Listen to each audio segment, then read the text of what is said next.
Olá pessoal, tudo bem? Bem-vindos aqui ao nosso canal para mais um vídeo. Hoje eu vou começar aqui, talvez uma discussão que vai prolongar por vários vídeos, mas se refere à última participação do arqueólogo adventista, ou o arqueólogo da seita adventista, senhor Rodrigo Silva, e os seus últimos comentários de uma participação que ele fez novamente lá num programa do pastor César Cavalcante. Infelizmente, a igreja brasileira ela não consegue entender como é seita o adventismo do sétimo dia. Talvez pela falta de clareza doutrinária das próprias denominações cristãs no Brasil, faz com que a pessoa olhe para o adventismo e por ela ser hermética e bem simétrica, não consegue imaginar que aquilo é uma seita. Então, na cabeça do evangelicalismo brasileiro, Testemunha de Jeová, Mórmon e Adventista, que são as três pseudo-cristãs, são igrejas cristãs, igrejas evangélicas. E de fato não são. São seitas perigosas, antibíblicas e anticristãs. O adventismo literalmente acredita numa salvação pelas obras através da guarda sabática. Ellen White disse isso com todas as linhas. O adventismo tem uma doutrina que é a salvação incompleta de Jesus na cruz. Eles falam abertamente que a obra de Jesus não foi terminada na cruz, mas iniciou-se o seu final agora em 1844, a partir de um suposto juízo investigativo que Jesus estaria fazendo. Além disso, que é um absurdo, um escárnio à salvação pela graça e pela obra de Cristo na cruz, além disso, eles ensinam que tão inerrante quanto a Bíblia são os escritos da sua profetisa Ellen G. White. E aí tem todo o escopo herético que vem junto, entre eles a doutrina do sono da alma, ou do aniquilacionismo. Gente, é um escárnio imaginar que a igreja adventista do sétimo dia é uma igreja cristã ou evangélica. Alguém achar isso é assinar o atestado de obtusidade ao quadrado da sua teologia. Qualquer pessoa que imagine que a igreja adventista não é uma seita, a teologia dessa pessoa está comprometida, mas extremamente comprometida. Voltando aqui à questão, então hoje eu vou começar a comentar algumas coisas. E a primeira coisa é um áudio aqui de um irmão que nós orientamos aqui. Eu tenho aqui mais de 500 ex-adventistas, pessoas que sofreram na mão dessa seita. E vou dizer para vocês, é uma seita perigosa, é uma seita que, pesa a mão sobre as pessoas, escravizam a consciência das pessoas. Não é uma igreja que liberta, mas que joga jugo e fardo. E esse irmão, então, vendo esse podcast, e eu acho que a intenção do pastor César era colocar em xeque algumas coisas dele, mas o Rodrigo Silva, você não pode debater com ele sendo delicado. Você tem que ir para cima dele. Mas hoje em dia, viu, pastor César e quem estiver mais me ouvindo, né, e outros, muitos acham que a apologética tem que ser delicadinha. Não, a apologética é firme. É só ler Mateus 23 e ver como é que Jesus tratava os hereges do seu tempo. É só ler Paulo, como é que ele tratava Hermineu, Alexandre e outros, e como ele dizia que era a doutrina deles, doutrina de demônios, doutrina maldita e etc. É só você ler os pais da igreja. Tertuliano chegou num indivíduo e o indivíduo chegou, na verdade o contrário, né? O indivíduo chegou em Tertuliano e falou assim: você tem que nos aceitar. E ele era gnóstico, e Tertuliano falou assim: eu te aceito como um verdadeiro filho do cão. Então esses são os apologistas dos tempos bíblicos. E nós não podemos hoje fazer uma apologética delicada. Não dá.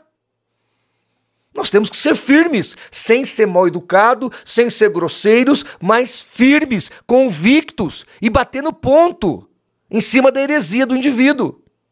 Porque a heresia é uma das atividades ou uma das forças carnais que imperam nesse mundo. Está lá em Gálatas capítulo 5. Tem os frutos do Espírito e as obras da carne. A heresia está lá como obra da carne. Então quando você bate firme, o herege espana. Tanto que você não viu e nem vai ver Rodrigo Silva debater com algum apologista. Eu imagino que para ele ir lá no pastor César, ele exigiu algumas coisas. Imagino eu. Tá certo? Então eu vou passar aqui o áudio de uma questão que ficou colocada lá que não foi legal. O irmãozinho teve dúvidas. E não só isso, teve muitas coisas que levantou-se dúvidas ali. E eu vou responder neste vídeo. Tá certo? E quero dizer, viu, Rodrigo Silva, você engana quem quer ser enganado por você. Mas a sua história é muito clara.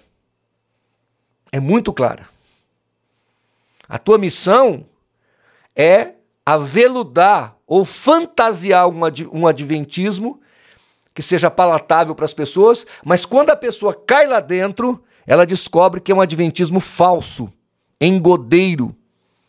Não era aquilo que você ensinou ou falou pelas redes sociais por aí.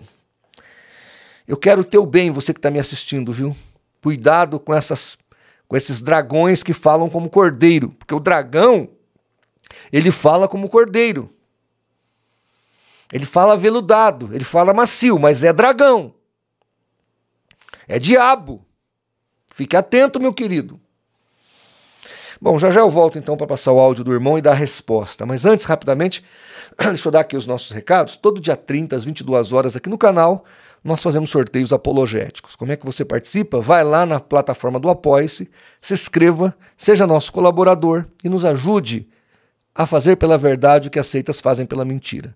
Aqui a gente só tem você para continuar pregando a verdade aqui. Então, se puder, vai lá, nos ajude.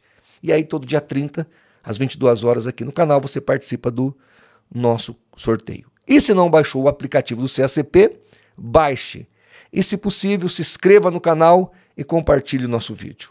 Vamos ouvir aqui o nosso irmão, e logo em seguida eu volto para compartilhar, para refutar e explicar a questão. Infelizmente, aquele podcast ali do pastor César Cavalcante ficou bem ruim, assim, deu muita margem para o pastor Rodrigo Silva. Só quem tem membro assim da família ou conhece pessoas que são adventistas aí sabe o que eles passam. O pastor Rodrigo Silva disse que o sábado é uma bênção, mas é uma bênção para ele que vive da obra. Não sei se ele vive da obra, mas a vida dele é bem sucedida. Agora, colocar uma pessoa comum, que não pode trabalhar, que não consegue emprego, que não trabalha sábado, vive passando necessidade, como eu conheço vários aqui na minha cidade, que são movimentos de reforma. E aí ele vai dizer que é uma bênção? Não tem nada de bênção aí. E infelizmente a amizade do pastor César Cavalcante, acredito que atrapalhou bastante ali. Quando o pastor César foi argumentar que, havendo mudança de sacerdócio ou a mudança de lei, Rodrigo Silva travou ele, bem travado ali. E até eu mesmo fiquei com a dúvida assim, sobre mudança de sacerdócio. Eu não sou sabatista, creio assim como o senhor me mandou no áudio, mas essa mudança de sacerdócio aí, que eu sempre achei que era toda a lei, ali parece que o Rodrigo Silva ali se saiu bem nisso aí. Bom, muito bem. Eu expliquei já para o irmão, ele já está consciente. E é aquilo, né? O sábado é bênção para ele, o Rodrigo Silva, que fez do sábado um produto para vender para os outros. Aí é fácil, né? Né, Rodrigo? Ganhando esse saláriozinho seu aí, até eu não quero trabalhar de sábado, né? Mas vamos lá. Então a questão é Hebreus 7,12, onde Paulo diz assim: porque mudando-se o sacerdócio, necessariamente se faz também a mudança da lei. Toda a carta de Hebreus, e nós ministramos essa carta todinha na nossa igreja, capítulo por capítulo, versículo por versículo, mostra que a graça ou a dispensação da graça é superior à da lei. E aqui Hebreus deixa claro que a lei preteriu-se, ficou para trás. Nós temos agora a lei de Cristo, uma nova dispensação. Tá certo? Tem fundamentos da velha aliança, com certeza, mas ratificados por Cristo são os que valem para nós. Eu até costumo usar aquela analogia da Constituição anterior à de 88 e a Constituição de 88. Muitos parágrafos são iguais, mas o que vale é a de 88. Algumas coisas foram ratificadas, outras foram retificadas e nós temos a nova Constituição. Assim é a dispensação da graça, assim são as leis de Cristo. Que ele deixou claro, é só você ler capítulo 1 de Atos, que antes dele subir aos céus, ele deu mandamentos. Ora, todos os cristãos que se converteram ali na primeira leva eram judeus. E eles sabiam e guardavam a lei de Moisés. Então Jesus não tinha que dar mais nenhum mandamento se eles tivessem que guardar a lei de Moisés. Mas não era esse o caso. Jesus deu novos mandamentos e explicou quais os que estariam ratificados no Novo Testamento. O que está acontecendo aqui em Hebreus capítulo 7? Ele está falando de Melquisedeque. Por quê? Jesus não poderia ser sacerdote segundo a ordem arônica, porque ele era da tribo de Judá. O máximo era ele fazer o nazireado, o voto de nazireado, e servir como levita dentro do templo. Aí ele poderia fazê-lo. Mas nunca ser sacerdote, porque ele era da tribo de Judá. Aí Paulo vai explicar, e eu estou falando Paulo porque eu creio que Paulo escreveu Hebreus. Tá? Eu tenho fundamentação tanto histórica, teológica, quanto evidências do livro História Eclesiástica de Eusébio. Voltando aqui para a questão. Então aqui ele está falando de Melquisedeque, que abençoou Abraão, porque Abraão gerou Isaac, Isaac, Jacó, Jacó nasceu Israel. Aí vem o sacerdócio arônico. Horas, quem é que está sob quem? Óbvio que Arão está sob Abraão, e Abraão está sob Melquisedeque, que é uma figura do próprio Cristo. Então o sacerdócio de Jesus é superior ao arônico. Por isso nós temos uma nova lei. E a lei do Velho Testamento está abolida. Está entendendo? Está ali em Cristo desfacelada. Nós temos uma nova lei agora. Não é que nós somos antinomistas. Nós cremos que temos uma lei, mas é a lei de Cristo. Como está em 1 Coríntios 9, de verso 20 a 23. Nós temos uma nova lei, que é a lei de Cristo. E é superior à lei de Moisés. E aí, o Rodrigo Silva disse que esse texto não diz que o decálogo foi abolido. E que o decálogo, porque a tese adventista sempre existiu. Horas, olha lá o Salmo 147, verso 19 e 20. Diz assim a palavra de Deus: mostra a sua palavra a Jacó, os seus estatutos e os seus juízos a Israel. Não fez assim a nenhuma outra nação. E quanto aos seus juízos, não os conhecem. Então Deus está falando na sua palavra que a lei de Moisés mais ninguém conhecia. Ah, mas então qual foi a lei que Abraão guardou? É só você pegar o livro de Gênesis que você vai ver. Acompanhe comigo aí. Primeiro mandamento que Abraão guardou, que ele saísse da sua terra. Gênesis 12:1. Segundo mandamento, que andasse em sua presença e fosse perfeito. Gênesis 17:1. Terceiro, que guardasse o concerto da circuncisão. Gênesis 17, de 9 a 11. Quarto, que ouvisse a sua esposa Sara para deitar fora a sua serva Agar. Gênesis 21, 22. Quinto, que sacrificasse seu filho Isaque. Gênesis 22, 2. Sexto, que permanecesse na terra que Deus lhe desse, ou dissesse. Gênesis 26, de 2 a 3. Estes foram os mandamentos que Abraão teve e ele foi justificado pela fé, guardando estes mandamentos. Mas era na fé que estava a justificativa dele. E o que ele guardou? Isso aqui. Não tem nenhuma outra ordenança, não tem sábado, não tem lei levíticas aqui, lei dietéticas, não tem nada disso. Tá? Você pode até acrescentar circuncisão aqui, se você quiser. A circuncisão dá para colocar como um sétimo ponto aqui. Tá? Mas ele não guardou nenhuma lei mosaica, porque a lei de Moisés não foi dada antes do Sinai. Ah, pastor, mas antes de chegar no Sinai, no caminho, eles guardaram o sábado. É porque a lei foi dada durante a caminhada, durante o processo. Quando eles começam a sair do Egito, Deus começa a dar a lei para eles. Lá no Monte Sinai é o fechamento do processo que acontece com o povo de Israel.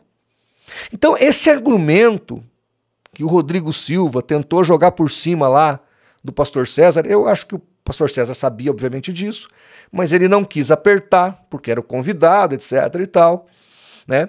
E então ficou essa confusão que gerou aí essa celeuma na cabeça do nosso irmão. Mas não existe no Novo Testamento nenhuma obrigatoriedade da guarda sabática. Não existe. O sábado, entre o decálogo, faz parte da lei cerimonial que foi por Cristo abolido na cruz. Colossenses 2,14 até 17. Tá certo? Do mesmo jeito que eu não tenho que guardar luas novas, por exemplo, eu não tenho que guardar o sábado. E aí o Rodrigo Silva, como ele é desculpa, como é que eu vou usar aqui um eufemismo para não ser tão deselegante?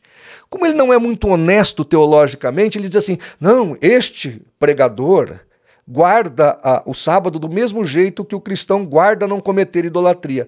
Ô Rodrigo Silva, vai lá para Mateus capítulo 12, verso 5, e vê lá que os sacerdotes dentro do templo quebravam o sábado e ficava sem culpa.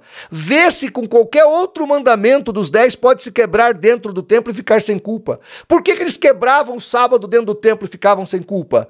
Porque o sábado é inferior a todos os outros mandamentos, ao contrário do que ensina a sua profetisa. O sábado era um sinal ali entre Deus e Israel, um sinal, não selo, um sinal. E foi ali por Cristo abolido na cruz, como a lua nova foi. E outras liturgias que só compete aos judeus e não mais aos gentios. É só ler Atos capítulo 15. Então esse argumento seu não faz sentido. A idolatria, claro, não é compatível com o adorador verdadeiro de Deus. Como é que eu vou adorar Deus em espírito e em verdade e cometer a idolatria? Mas eu posso não guardar sábado e adorar Deus em espírito e em verdade e não cometer idolatria. Obviamente. Não tem nada a ver uma coisa com a outra. Então, fechando aqui a questão, quando Paulo fala em Hebreus 7,12 que a mudança de sacerdócio significa mudança de lei, é porque agora nós temos a dispensação da graça e as leis de Cristo. O que é que vale do Velho Testamento no Novo? O que foi ratificado por Jesus. Acabou. As outras questões não. Tanto que o sábado não foi repetido, lua nova não foi repetido. Leis dietéticas para os gentios, não é correto. Então nós estamos numa nova dispensação. Quem quiser saber mais, é só ler Romanos 14. Aí você começa a entender a questão. Então, amados, eu estou só aqui explicando isso aqui, porque a dissimulação teológica desse indivíduo é uma coisa assim, sabe, quase que marginal, criminosa, porque ele abusa da ingenuidade das pessoas. Outro dia ele jogou para cima do Luiz Saião que Adão e Eva guardou o sábado, e o Luiz Saião comeu bronha lá. Porque o teólogo é o teólogo. Você pode ter um teólogo sem conhecer nada de apologética. E eu disse para o pastor Luiz Saião, cuidado que ele vai botar palavras na sua boca. E foi dito e feito. O Luiz Saião ficou como se concordasse com o Rodrigo Silva que até Adão e Eva guardou o sábado. É só assistirem lá o podcast que os dois participaram juntos lá. Inclusive jogaram confetes um no outro, né? Eu não sei. Para que os teólogos cristãos precisam de teólogos de seitas ou arqueólogos de seitas? Pelo amor de Deus, gente, para que a gente precisa disso? Para que a gente precisa dar lado, dar evidências para esse tipo de gente? A gente tem que focar em Cristo, levar as pessoas a Cristo, não dar lado para falso profeta. E Rodrigo Silva é um falso profeta. O adventismo é uma heresia, uma seita. E Paulo fala lá em Gálatas 4, 10 e 11, guardais dias, meses, tempos e anos. Temo que tenha trabalhado em vão para convosco. Paulo está dizendo para os Gálatas, vocês querem guardar as festas judaicas, guardar os dias, guardar o sábado. Que isso? Vocês, gentios, querendo se justificar pelas obras da lei mosaica, querendo fazer como os judeus, que não conseguiram agradar a Deus com essa lei, o que vocês estão fazendo? Vocês estão na graça agora, tem novos mandamentos. Tanto que Gálatas 6:2 fala dos mandamentos de Cristo, carregar as cargas uns dos outros. Então, Paulo chama a atenção para eles pararem com isso.